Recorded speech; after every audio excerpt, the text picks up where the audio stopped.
Mga kabayan, kakabsat, kasangkayan, tayo po ngayon ay papunta sa isang lugar dito na kung tawagin ay Dai.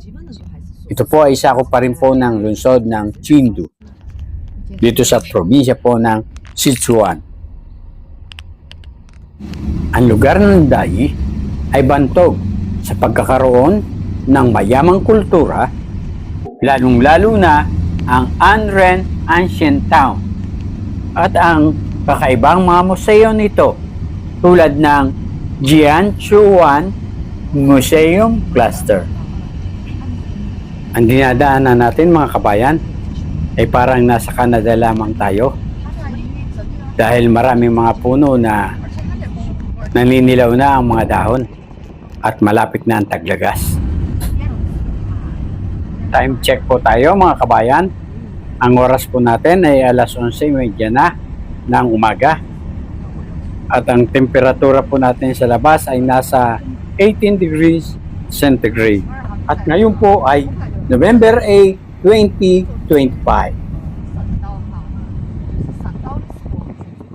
30 minutes later. Nandito na po tayo ata mga kabayan. Kasi po, marami na po tayong mga nadadaanang mga lumang bahay ng mga Chinese. Ayan po, katulad po na nasa ating kaliwa. Yan.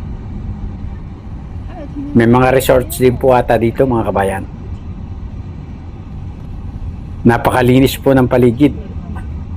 Maraming mga puno, walang mga basura, at para pong kukonti ang tao. Kaya kung maliligaw po tayo dito mga kabayan, ay mahihirapan po tayong magtanong at magbasa dahil hindi po tayo marunong bumasa ng Chinese. Maraming mga e-bike po din dito mga kabayan.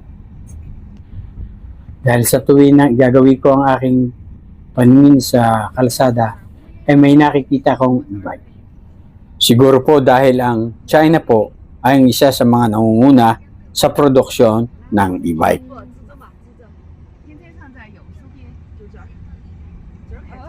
Nandito na po ata tayo sa ating destinasyon mga kabayan. Sinesenyasan na po tayo ng parking. Lola? Lumiko na po tayo mga kabayan. Dito kami kakain daw mga kabayan. Yan ang sinasakyan ng anak ko. Yan, tatlong sasakyan. Bali, tatlong sasakyan kami na convoy papunta rito sa Dai. Kung napansin nyo mga kabayan, ang mga plate number dito ng sasakyan ay may green at may blue. May ibig sabihin po yan. Ang green po, ang ibig sabihin ay electric car. At ang blue po, ang ibig sabihin naman po noon ay engine car. Nalaman ko po yan sa isa po sa mga estudyante ng anak ko. Ito mga sasakyan nila dito, mga kabayan.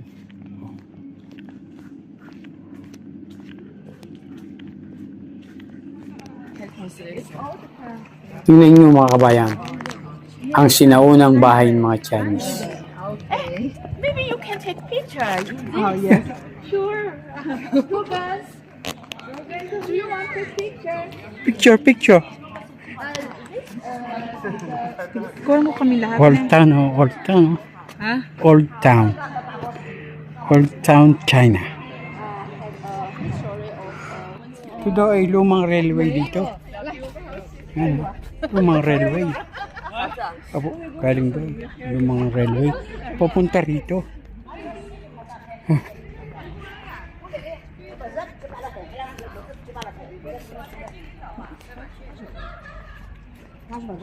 Lumang railway, lumang bahay. Yan mga kabayan. Siguro mga kabayan, dito noon naghihintay ang mga pasahero sa platform na ito. Old house. Old house. Old train station. Tingnan nyo mga kabayan. Ang dingding at pinto, puro pa kahoy. Siguro, hindi pa noon na-imbento ang semento at bakal. Noong panahon ng sinaunang China.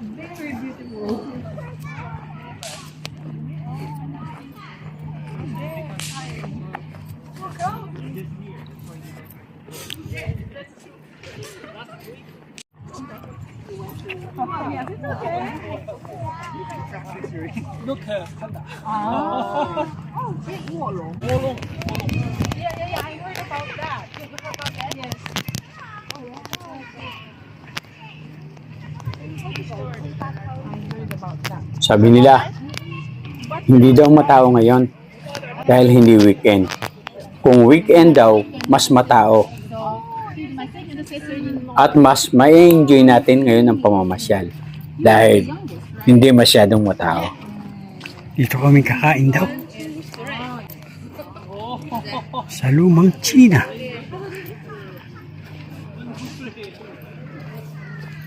Mababait ang mga Chinese na nakilala namin dito sa China.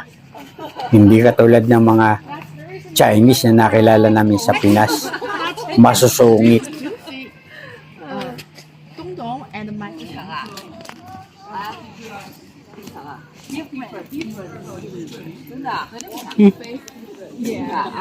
Kanal, malinis oh. Umuna na po tayo mga kabayan habang nagkukwentuhan sila para marami po tayong mapasyalan. Ito na po mga kabayan ang Anren Ancient Town dito sa Daiyi. Yan mga kabayan ng bubong oh. Bubong luma.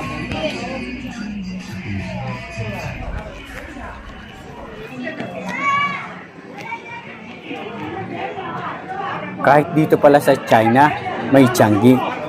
Tingnan nyo sa tabing kalsada, maraming mga tindahang maliliit. Old China. Wala kang makitang Pilipino dito, kami lang. Dahil nga sa mga kasama namin sila.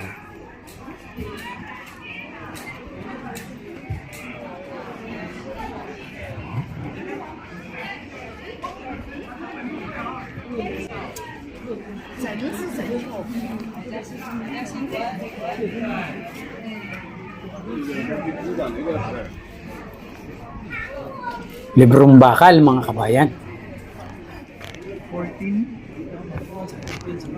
1923. Oh. Pinamimili nila ang apo ko ng laruan.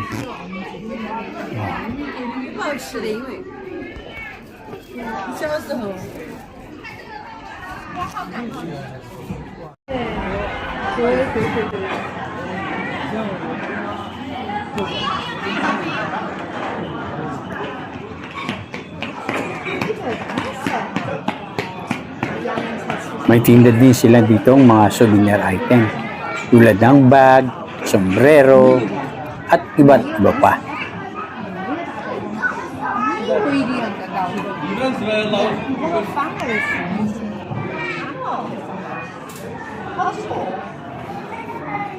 Ngayon po mga kabayan, ay pumasok po tayo sa lumang bakuran dito sa China. Tingnan po natin kung ano ang tsura ng bakuran nila noon.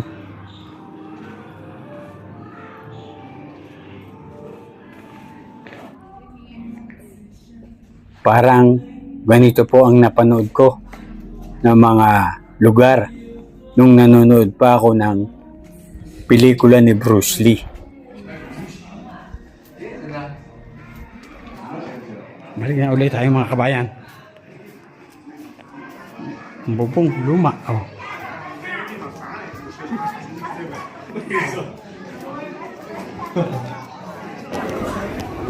Ngayon po mga kabayan, ay pumasok po tayo sa isang Chinese restaurant. At mukhang kakain po tayo dito. Tayo na po. Tapahan niyo po kami. At subukan po natin kumain ng Chinese food. Gagamit na naman po tayo ng chopstick. Ang hirap pong gumamit ng chopstick. Wala po silang kutsara. Sa old China. Yan po. Magsisimula na po silang maghain ng mga Chinese food. May gulay. Yung pong iba hindi ko kilala. Yung pong isa, tokwa. Ang tawag nila tofu. Yan. May gulay. May manok. Yung iba po hindi ko kilala kung anong pagkain yun. May mga soup. At meron pong parang kawali sa gitna. Ay, hindi kawali.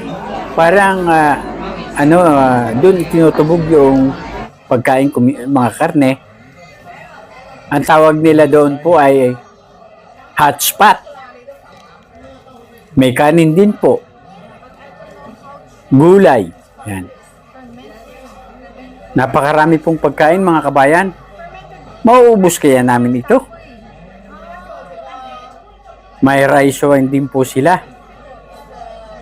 Sa Cordillera po, ang tawag noon, tapoy. Ang tapoy po, o rice wine, ay mula sa fermented alcoholic drink. Ito po ay gawa sa rice o bigas at ito po ay matatagpuan din sa iba't ibang lugar tulad ng Japan, South Korea, China at Timog Silangang Asya.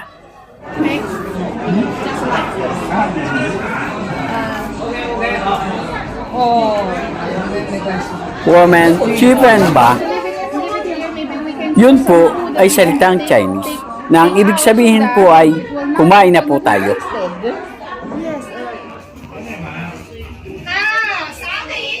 Yan po mga kabayan, natapos na po tayong kumain.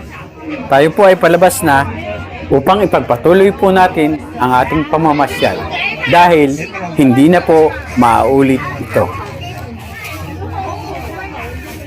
Old China.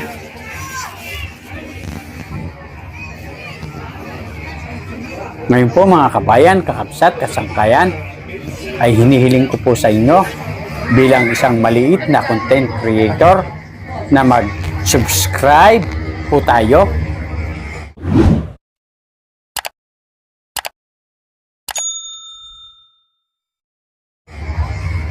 Mag-thumbs up po tayo o like kung nagustuhan nyo po ang aking mga ina-upload ng mga video.